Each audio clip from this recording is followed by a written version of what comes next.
We're super, super excited to be throwing our very first female founder office hours. Welcome. Yeah. Oh, slide's not progressing. Technical difficulties. I'll just stand over here. So, what's happening? Oh, there we go. So welcome to everyone on behalf of all 10 ladies on this slide. We decided to get together at a dinner that Aileen Lee hosted. Aileen's over there. She gathered us to sort of talk a little bit about what we could do for women in tech, and we decided that one of the best things we could do would be to start a community and bring together our little community of women in venture with a community of the much larger community of women starting companies. So Aileen from Cowboy, Yuri from Forerunner, Jennifer from Reach, Jenny from Freestyle, me from Sequoia, Kirsten from Forerunner, Maha from Canaan, Renata from Lux, Sarah from Benchmark, and Chantel from Reach. If you guys could raise your hands and show everyone where you are. Yeah. So make sure to say hello to some of these really friendly faces. So real quick, we'll introduce ourselves and then go through the talk. But I'm Jess. I'm the newest partner at Sequoia Capital. Sequoia is a 45-year-old venture firm that's backed folks like Google and Apple, NVIDIA, and then more recently Airbnb and WhatsApp. I'm on the early stage team, so I do everything from seed to Series B, but we also cover all of growth. I've done 2 investments in the last year, but before that I was the CEO and co-founder of Polyvore, which is in the fashion and shopping space. So I was on your side of the table, and I pitched many times that I was a female founder trying to convince the 93% of male VCs that an app that lets you shop for dresses all day long is an awesome thing, not like their worst nightmare. But we managed to pull it off. We grew to 20 million users. We raised about $22 million, and we were acquired in 2015 by Yahoo. On a personal note, I really love drawing, manga, bacon, and cosplay. So that's me. And hi, everyone. I'm Jenny Lefcourt. You want me moving over? Oh, I'm Jenny Lefcourt. I'm a partner at Freestyle Capital. We're a seed stage VC. Right now we're a $60 million fund. Our next fund is a $90 million fund. We do seed stage investing. Some of our investments that you may have heard of, Intercom. I'm getting feedback. I don't know. Oh. Intercom, Digit, WAG, Patreon, Narvar, BetterUp. The moral of the story is that we're generalists. And so we invest in B2B, B2C. And I feel really equipped to be up here today because I spent a lot of time being you, more time than I've spent being me right now. And that I raised a lot of capital for my first company, which is weddingchannel.com, my second company, Bella Pictures. And so I pitched a lot of male VCs on these women businesses. And so hopefully we'll shine a little light and demystify that process today. I'm a happily married mom with 3 kids, live in Marin, and then Jess made me put up something fun, so I mentioned that. I'm not fun, but she made me put up something fun. And so I love to scuba dive with sharks, which is random but enjoyable. So why are we here today? So these are some of the stats around women in tech. And it's been an interesting and eye-opening year for our gender, don't you guys think? With everything from the pussy march in the beginning of the year to some of the revelations across tech, Hollywood, media around bad behavior. But we think that in tech, these are some of the stats that speak to how there's still a problem and there's a lot more work to be done. So as you know, we make up 51% of the population, yet only 16% of founders are women, only 7% of VCs are women, and only 2% of VC funding goes to women. I'm not going to argue that it should be 50-50 because I think a lot of people raise too much capital. It's actually better to be capital efficient, but the proportion doesn't seem quite right. So like I said, what we did is we got together with a dinner hosted by Aileen, and we started talking. And this is one of the first dinners, but we've had multiple ones since then. We started talking. I think we started meeting in October. So we thought, what could we do? And we decided, hey, we're a community of women helping each other. Why not broaden this into a larger community of women helping women, especially with the goal of increasing the number of women-led companies that are very, very successful, that drive massive returns. So that's the goal. That's why we're here today. And thus, Female Founder Office Hours were born. Like I said, we only started in October. It's been a very scrappy sort of thing that we've put together. So apologize if you guys are our guinea pigs. If anything doesn't go right today or we didn't communicate correctly around who's getting office hours, we'll try to sort that all out as we go. But we really appreciate you guys coming out to our very first event and being some of our guinea pigs. And just a little bit of housekeeping before we go on.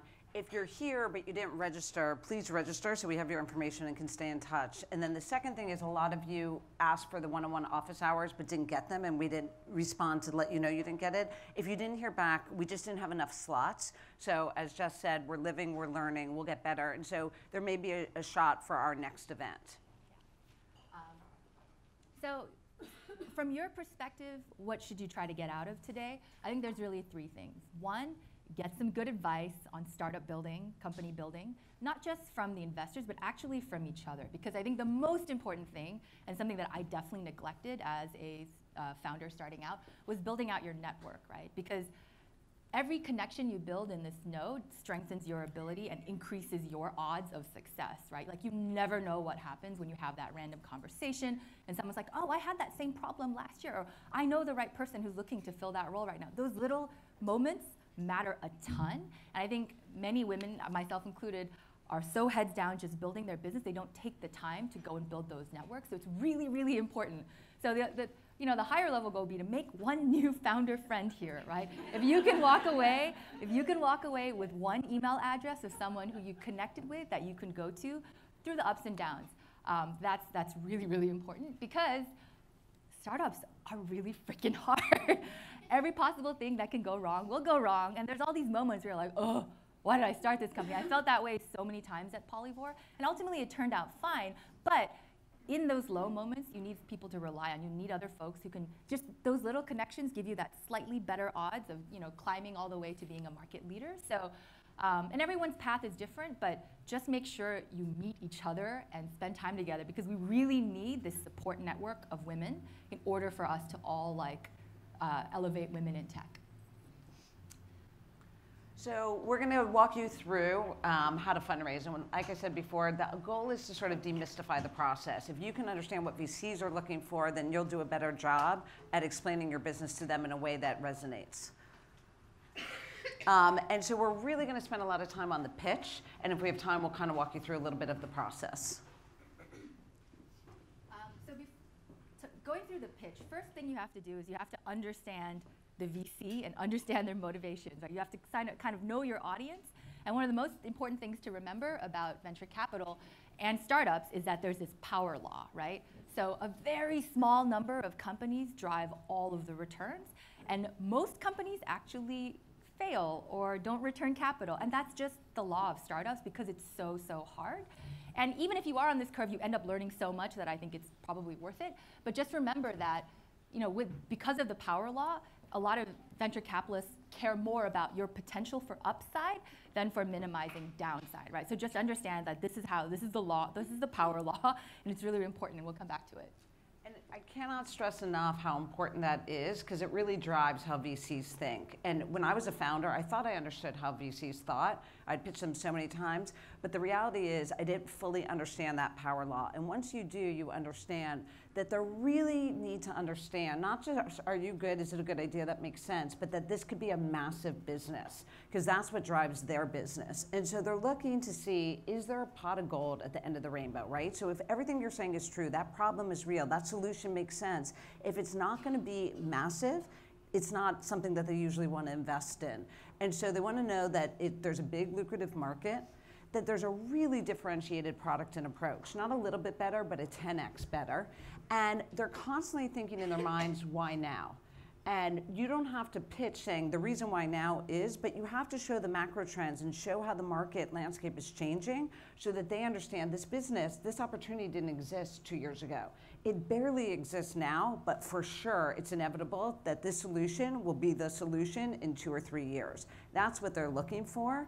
And then the second part that they're looking for, and this is very much focused on seed, by the way. When it's A, it gets into metrics and traction. So we're very focused on seed throughout this whole session.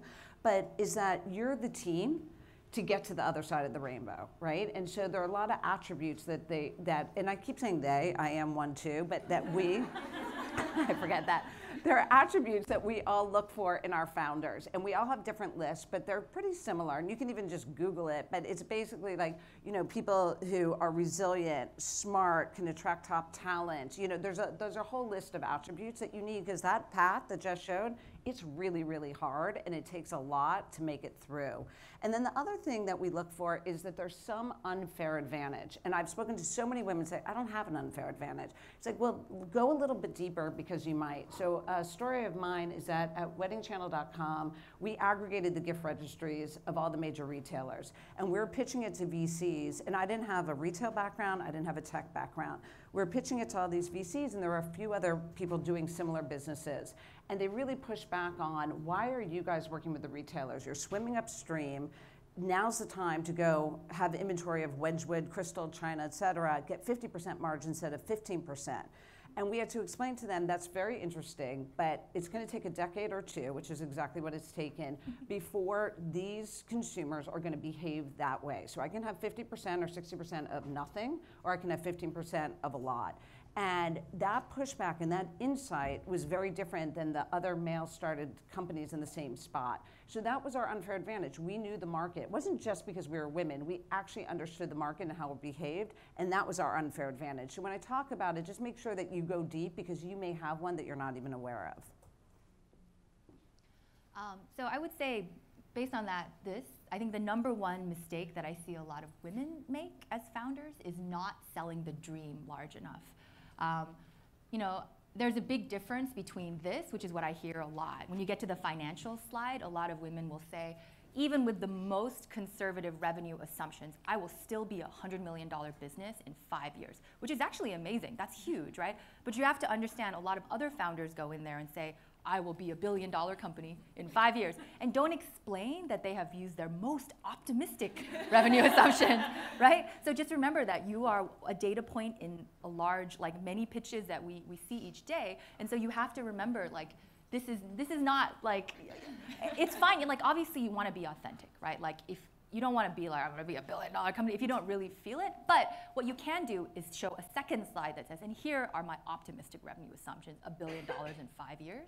The other thing I sometimes hear is like, well, you know, if it doesn't work out, potential acquirers could be blah, blah, blah, Disney, P&G, da, da, da, right? That's also, VCs don't really want to hear that you're already planning for your company to not work out and will be acquired. And that's actually, you know, being a large business unit inside of a big company is something to be very, very proud of. That is still something to be proud of, but this is not the moment. The pitch process is not the moment to be sharing that piece of information. So what you should say instead is, we have a shot at being $1 billion company. This small thing that we're starting today, because I'm a seed, is only our first product. It's one in a suite of products that I hope to build one day, and then we will be the next Disney or P&G or whatever, insert your company name, your potential acquirer's name there, because that shows that you have the ambition, that there's a possibility, and you're plotting a path for the VC to see how you could be a large company one day, even if maybe today you're only selling one thing, right? So just make sure you don't only focus on today and focus on that far out vision, and don't sell yourself short. So we're going to kind of walk you through the anatomy of a pitch deck. I'm going to talk about what you're going to present, and Jess will play VC and tell you what we are looking for. So on the team, you want to talk about who you all are and how you came to this idea, this revelation. And what's really important, I think, is that you hit the high points. But I've seen founders where they go on for about 10 or 15 minutes about their founding. When I was at Symantec 7 years ago, I learned this, and it's not as relevant. And so you really want to manage your time, right? You have a limited period of time, and you even more so have a limited period of attention span. So when you open up, you have to be quick on who you are. It has to be relevant to what you're doing, and then you'll get into the other parts we're going to talk about. So yes, tell them who you are, but keep it short, keep it pithy, because you will lose your audience.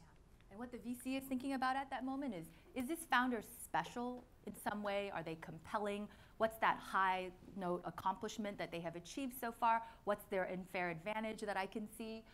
And then one of the reasons to share the founding story that some people gloss over is because sometimes there's like a compelling mission or a reason that a founder is doing something. Like if you were starting something because, like a healthcare company, because you personally suffered that health problem or someone in your family did, those are things, those very personal, vulnerable stories are actually really powerful because they are the things that give you sort of the resilience and the grit to stay the course. Because like I said, startups are really hard, right? You want someone who you know will stay the course, who will stick it through even when the going gets tough. So sometimes it's good to share those things.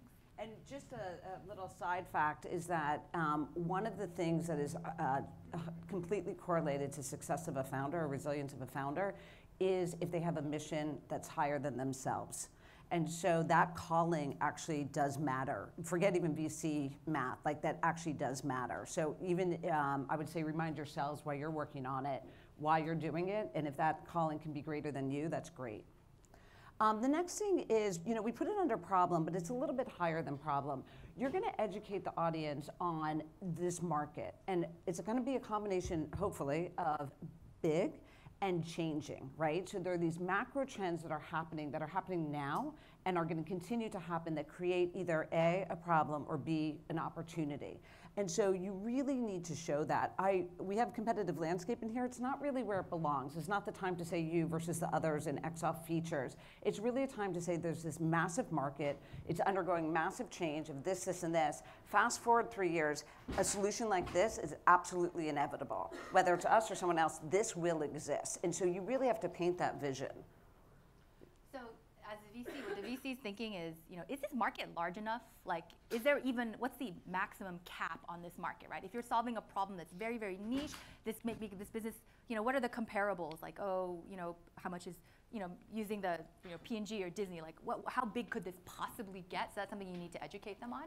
And then the reason to explain competitive landscape and macro trends is because the VC is evaluating, is there anything about this market structure or the competitive landscape that makes it impossible for you to win? Like, you are directly competing with Google at the exact same product and they have much better distribution, or Facebook has much better distribution. Like, does that make it impossible? And conversely, like, is there something that's gonna accelerate you winning? Like, if you're doing, for example, live streaming video right now. Right now, at this moment in time, there's a window for live streaming video to get unfair amounts of distribution on Facebook, Snapchat, Twitter, et cetera, because all of them are fighting to win the live streaming sort of video war, right? So, Facebook often boosts a type of content and then makes it paid later, so you can't get promotion anymore. But if you're doing video, there's a moment in time, right? So that's an example of a trend, a shorter term trend that might accelerate your business. And so it leads into what the solution is, the product and vision, if you have traction and metrics, where the revenue comes from. And so one thing to keep in mind is, and so Jess sort of talked, am I okay? Jess sort of talked about this earlier, and we'll pick it back up, is you're gonna have this conflict between this big vision that you're selling and what you're doing today, right? Everyone starts at the bottom of that hill that Jess showed, right? And you're climbing to the top. So you have to explain what the top is, and then you have to explain where you're starting. And you don't have to make it look like that.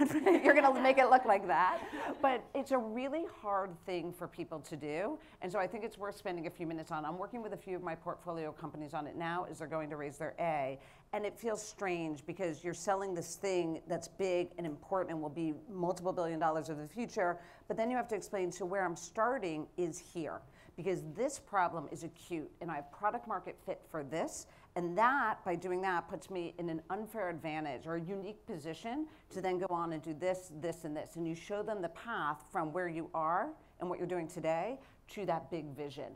But it's a 1-2 punch. One without the other. If you're just about the pain today, and this is what I have, and then we have a few things we can add on in the future, less compelling. If you have this big vision, but where you're starting doesn't have any sort of place in the world today, but it's something that will hit in 3 years, that's also hard, right? Because that's a lot of patience and a lot of capital. So the combo is really what resonates. And so this idea of sort of a short-term product roadmap and a long-term product roadmap is important.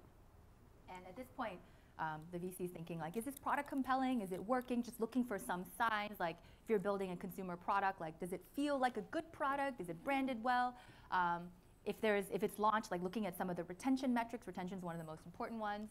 And then business model, you may not have one yet, or you might, but the VC is thinking, is this a feasible monetization strategy? Has this been done before?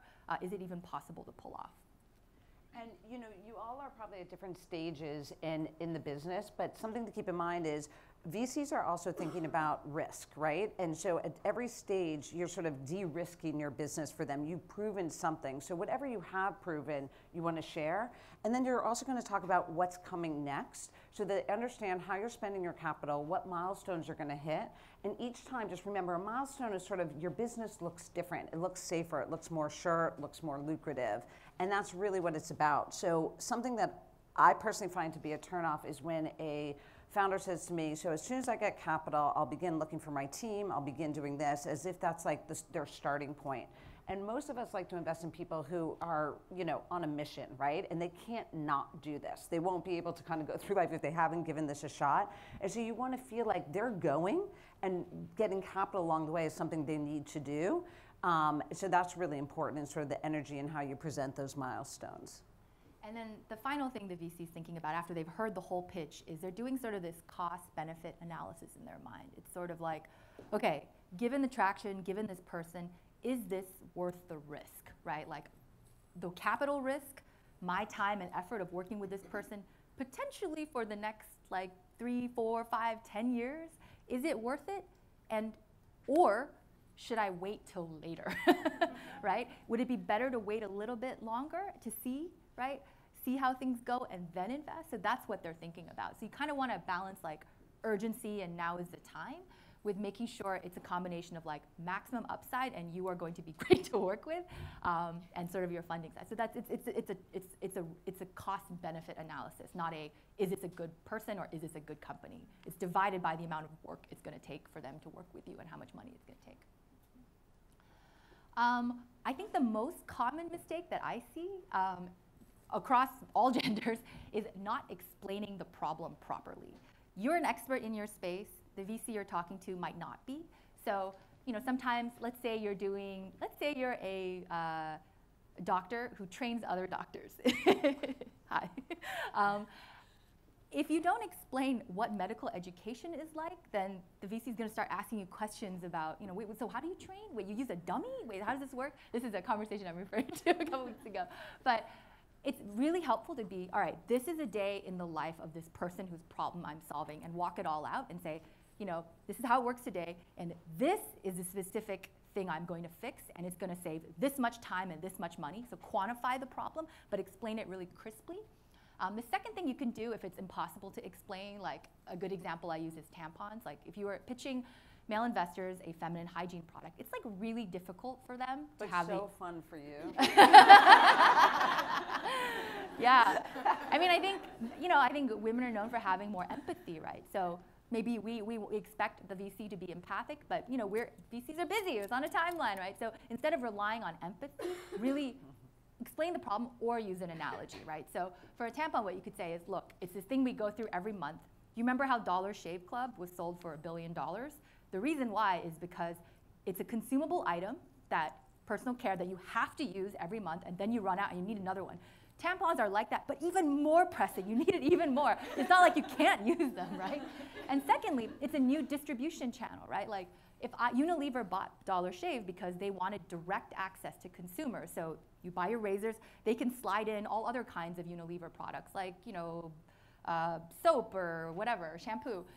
This is the same thing, but tampons, right? And targeted at women. And women control way more of the household purchasing budget than men. So this is like this times 100.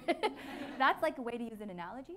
For Polyvore, we were sort of like a fashion community site. So I could not explain to men that like, oh, it's, imagine that you love shopping and fashion.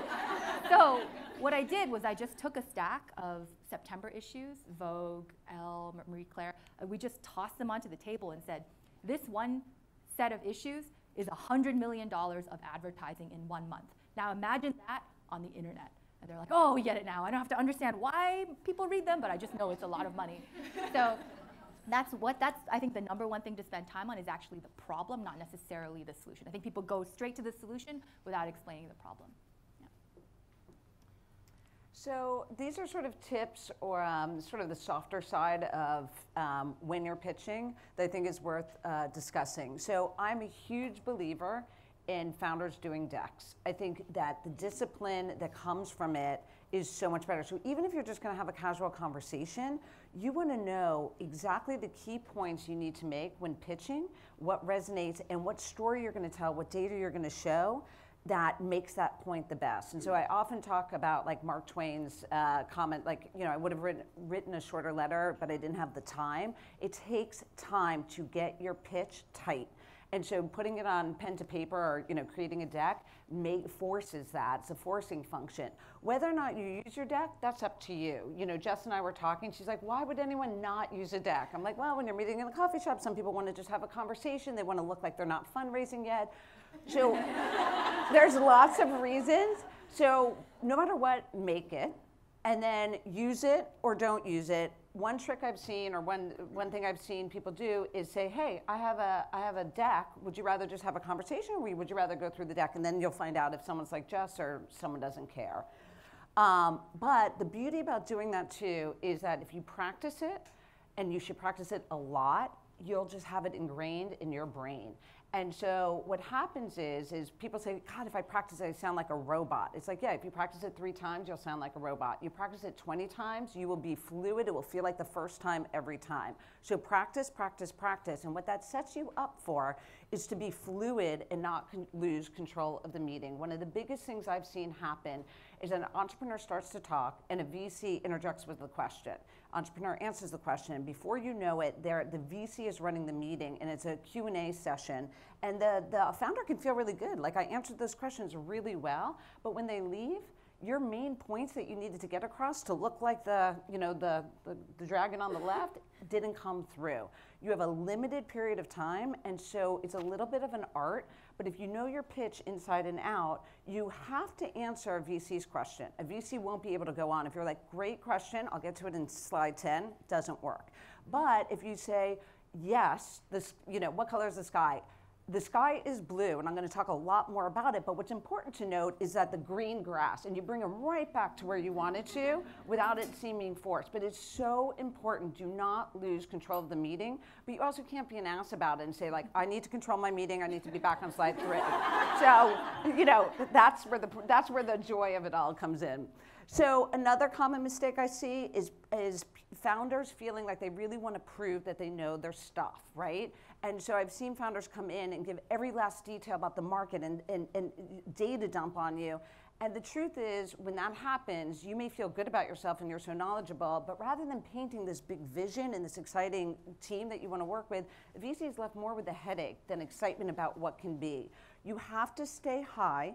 And the day that they have, you want to be prepared. You can have appendix slides, you can be prepared in your head. So when they ask the question, go there. But don't assume everyone needs to hear everything that they may ask about. The goal of the meeting is to get the next meeting, okay? So if you leave them excited and now they want to really understand the economics, that's much better than sort of vomiting everything on them and hope that they get excited. So it's just, investors want to back, I mean, it's a long journey, and that whole path, we're there with you. We're on that path. And just like it's so important who you pick as your co-founder, it's so important who you have as your partner. And we feel the same way. So we're looking at the team saying, are these people I can work with? Are they honest? Are they authentic? Do they have a get it factor? Is there chemistry? So you have to be you, but just keep that in mind. It isn't just something you're selling and then you leave and did you make the sale, did you not? You're actually seeing if there's a relationship here, and so don't lose sight of that. You should be learning from every single meeting. If you're not, or at least every other meeting. Every time you should leave and say, what could we have said better? God, I felt like their eyes glossed over when we did this. I feel like this point is when people lean in. Like, if you should be learning along the whole way. In your pitch, also, you should be understanding that you may be learning about your business, right? And so sometimes founders get, I won't say defensive, but they're a little bit, it's great to have confidence in your beliefs and why you believe them, but you want to have that conviction, strong conviction loosely held, but this idea of this open mind to learning. And so interesting that you view it that way. Why? Because where we came at it was this. So you need to be thoughtful and strong, but also open-minded, because that's important to who we want to work with. And then the last thing is, and I wrote a blog post about this, and people sort of laugh when I say to enjoy the process, But the more you enjoy the process, one, probably the more successful you'll be. You'll be more looking like or feeling like someone that the VCs want to work with, and you'll learn the most that you can learn. So you're going to go through the process anyway. You might as well sort of look at it that way. So you're meeting with really smart people for the most part who have seen a lot and done a lot. And so even if you don't agree, listening to them, considering it, and then coming out in a stronger place, either you're more sure with what you were thinking, or actually, I think there's something there and you investigated it, it's great. And so you should come out the other side, ideally with capital, and even more knowledge than you started with. I will add to that, I do think it's important to remember that these conversations are two-way dialogues, right? So make sure you get your questions in too, but don't ask, so what did you think? Because then you're kind of putting the VC on the spot to give you an answer right there, and they'll be like, oh, well, go back to my partners and come back to you and talk to you. So what you should probably ask, which also shows that allows you to learn, is like, did you see any weak points in my arguments, or like, what are the key risks you're concerned about? And then that gives the VC, it's a chance for you to hear how they think about the market. And particularly, I think the market is one of the areas that as founders we don't think about as much. We just focus on our product. So thinking about market structure, competitive landscape. Remember, VCs see tons and tons of companies. You're probably the 50th company they've met in your space. So that is a great opportunity to learn something interesting about the market. So make sure you ask questions also, and you're also evaluating to see, is this someone that you would want to work with for the next 5, 10 years? So we only have 15 minutes, and I want to make sure we get questions. So I'm going to just fly through this so fast. So I'm sorry to do this. But just something to keep in mind is when you're trying to think about how much capital, when, and from who, is that you're dissecting your business. You're figuring out what's my next milestone, how much capital, how much time is it going to take, basically double that, and that's what you should raise. And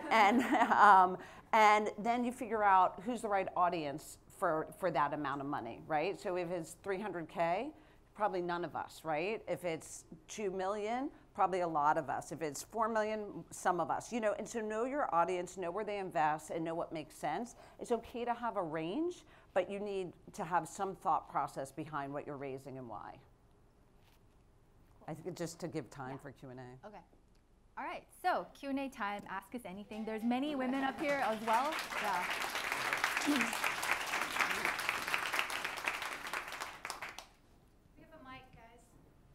Pass it around there. So if I'm looking at a VC firm who really wants to invest up to 5 million, but we need 8 million, is that worth trying? Or when they say 5 million, it's 5 million and not any penny more?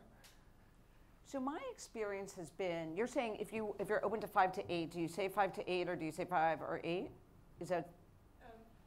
If I'm looking to raise $8 million, but I see that there's really a VC firm I'm interested in, could be a good match, but they say on their website, or we don't invest more than $5 million. Is that worth talking to them because we need more anyway? It is worth talking to them because if they invest $5 million and you raise 8, most of the time, almost every round I've ever done has other VCs or other investors join in. So it's okay if they're not the whole thing. Yeah, I would say to err on the side of asking, especially if it's someone you like. I think there's studies show that when women see a job application for you need 5 to 7 years, they're like, oh, I have 4, I better not apply. Versus a lot of men would be like, I have 3, perfect, I'll apply. So I would say ask, and it's true, you can usually fill out your round with more VCs, or you can say, hey, I'm worth a special exception. Yeah. It often goes the opposite, where you're raising, they want to put more capital to work, and so you're speaking to someone who doesn't want to write a check for less than $8 million and you're raising 5. That gets trickier, but then you still should go in to just ask the question, because they may convince you that you should raise more, or they may think you're so special they're comfortable writing a smaller check.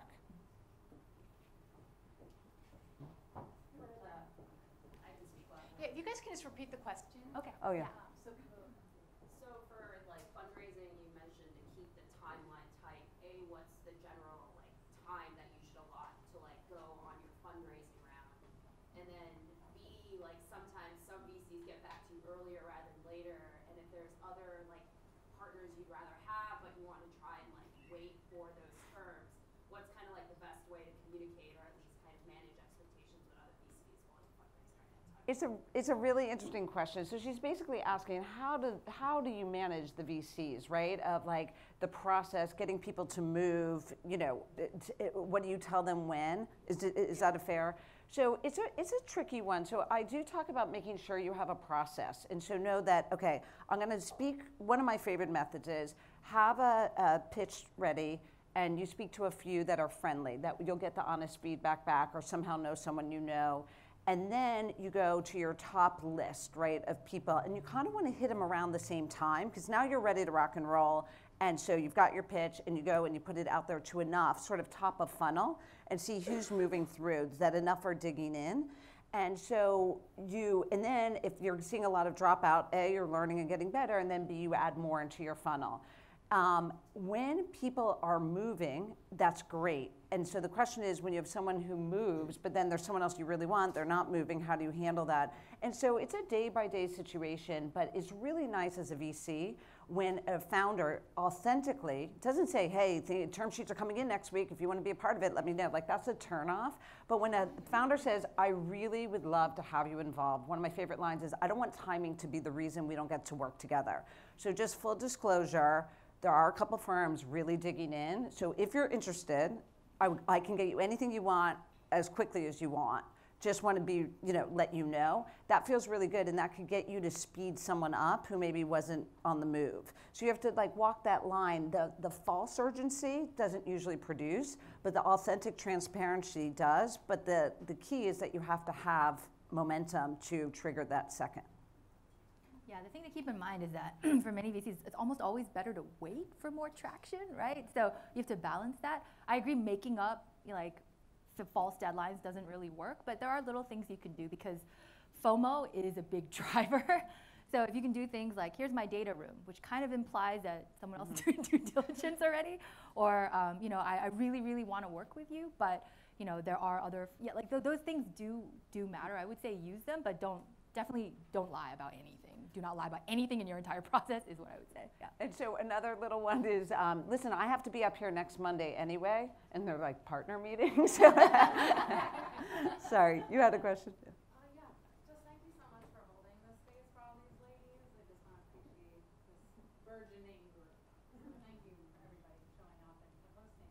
Secondly, as you are fundraising and you do need a team, it's a lot easier to get the team when you have the funds to pay them. So could you address the chicken or the egg with the funding and the team and how to basically balance that? Yeah, I mean that's a tough one, right?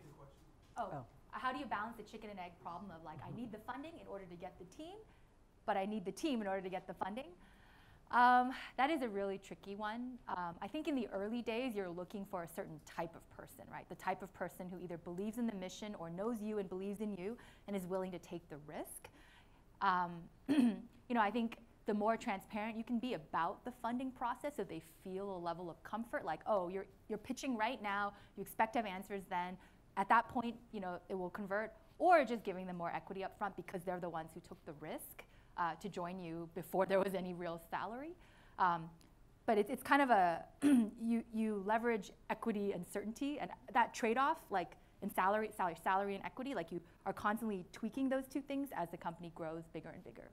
The other thing to keep in mind, and this is a little unrealistic, and I'm aware of it, so it's sort of a bias, but a bias that a lot of VCs have, is that you want to back a team that is investing in themselves, right? So you want us to invest. Are you investing? And so when you see people who say, once we have the funding and can pay ourselves, then I can get the people to work on it, it's a little bit of a sign that you're not all in, right? Some way, somehow, we are making this happen. We may get the check tomorrow, it may take a few months, it doesn't matter. We're on that mission. And so it's a little bit of not as exciting when that's not the makeup of the team. However, there is reality. There are mortgages and rents and whatnot. So it's okay to say, so this team, we're all in. We have so-and-so working part-time evenings and weekends. And as soon as we can pay them a salary that can allow them to eat, they'll be joining us. So it's you've lined it up, but you can have a few exceptions. But if everyone's waiting to pull a salary, it's a sign of a team that's not actually investing as well. And once again, I realize that's a little separate from reality, but it is a bias. I would also say when you're trying to close someone who's not certain, there are things you can do, like make it a consulting agreement at first or an advisor, and then convert them. And I would say go for really special people, go all out. I had a CFO who wasn't really sure about us, so I got her to join as a consultant. I like begged. I knew she was like the person I had to work with. Got her to join for a few months right as we were doing fundraising, and so she saw behind the curtain and got to see the numbers and like, oh, this is a more interesting business than I thought. And then at the end, when I was like, I need her to join, she went on vacation in Hawaii. I stalked her and figured out where she was staying. I bought a huge bouquet of flowers, a handwritten note, FedExed it to Hawaii, so it showed up in her hotel room, and I was like, this could either be really creepy or it could work. But you know, what do you have to lose, right? Seriously, what do you have to lose? They might just say no, right? So she joined, and it was one of the most game-changing hires at Polyvore. So I would say, like, you don't just have equity and salary at your disposal. You have all your charm and your over-the-top moves to try to close someone. Yeah. Quick question about before the fundraising process, potentially building the relationship with different VCs. What's your take on that? How much of it is a waste of time versus an investment in your future?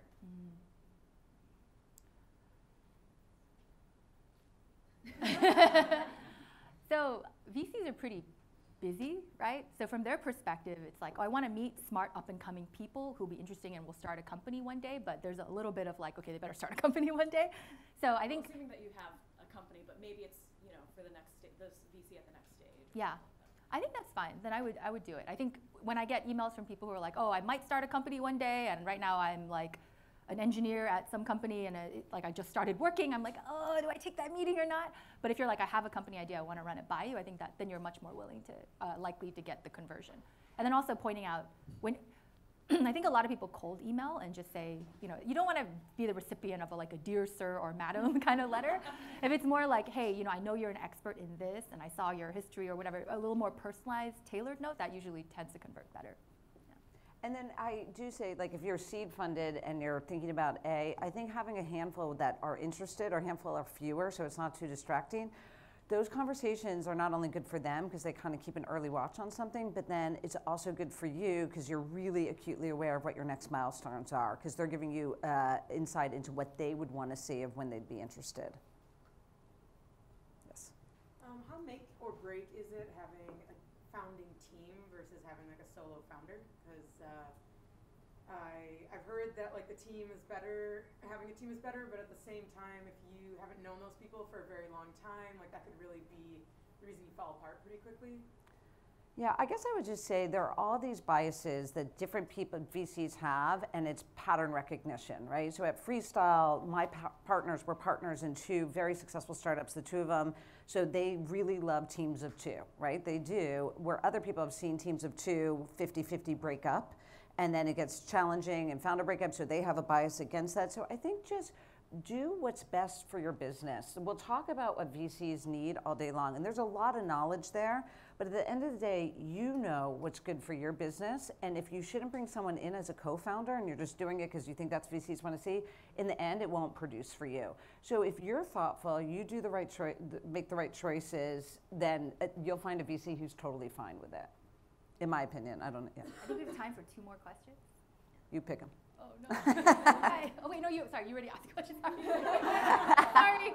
Yeah. One more tactical question about the pitch. So Yeah. when you're describing the market, and you had that slide about go for the billion in 5 years versus like the conservative, right?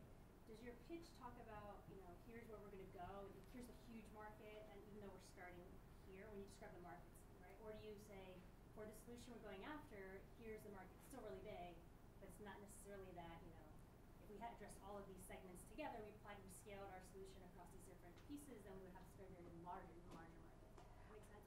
I have a bias for, or a strong point of view for at seed, you have to pitch the big vision and then explain, so get them excited about that and why that is the future, right? Like, cannot be denied, and that you're going to build it, and this is where you're starting. Everyone has to start someplace, right? And then explain how you get there versus we have this, and then here's our next circle, and our next circle, and our next circle, and it feels a little bit like, I know what I have is too small, I'm going to keep expanding. I know it's exactly the same thing. It's just mentally you want to anchor someone big, and then where you're beginning versus where you're beginning and then pointing to the top. Yeah, so even if that market sizing is So the number is a tricky thing because you could lose some of your audience in that. When you start throwing out numbers that are irrelevant, like, you know, I know we're short on time, so I'll skip the case study. But anyway, you have to be careful that your number has to be relevant to something that's actually a number that is, you know, matters to your business, and you don't pick the biggest number in your market. But yeah, you do want to, I think you want to show the big vision and how big of a market that is important.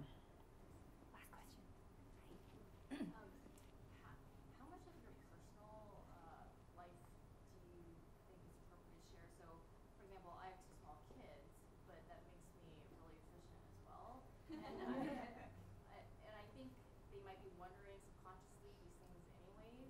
So, like, how do you address those kind of, you know, personal aspects that, or are you not thinking about it? I don't think you guys should think about it. I think that, I mean, if you're smart and hardworking, like everyone has their things, you know, of how they balance. And so your audience may be wondering or thinking, and so I'm not going to claim that that's not in, but I think the more you just go in and that's not relevant, right? I'm going to make this happen. I think it becomes less of an issue. I don't know if you have a point of view on that. Yeah, I would say focus on things that make you special and different from everyone, right? Like any mom could claim, I have 2 kids, therefore I have to be really efficient with my time, so that's maybe not the most special thing for me. However, if your company is selling like,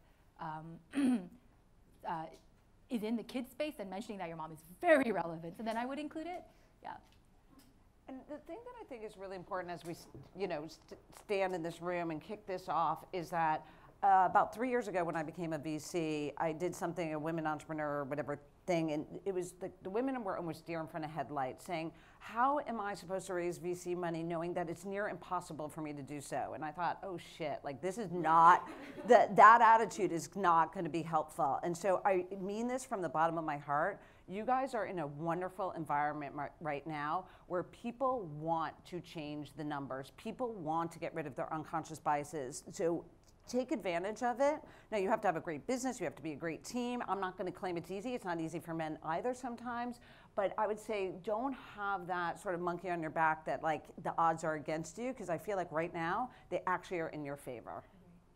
And then also, as you get more and more successful, like don't forget to pay it forward to the next generation, right? Like find a woman who is slightly behind you or needs help with something and go help her, and it will pay off. Trust me, it will help in the long run, and it will help lift everybody in the ecosystem.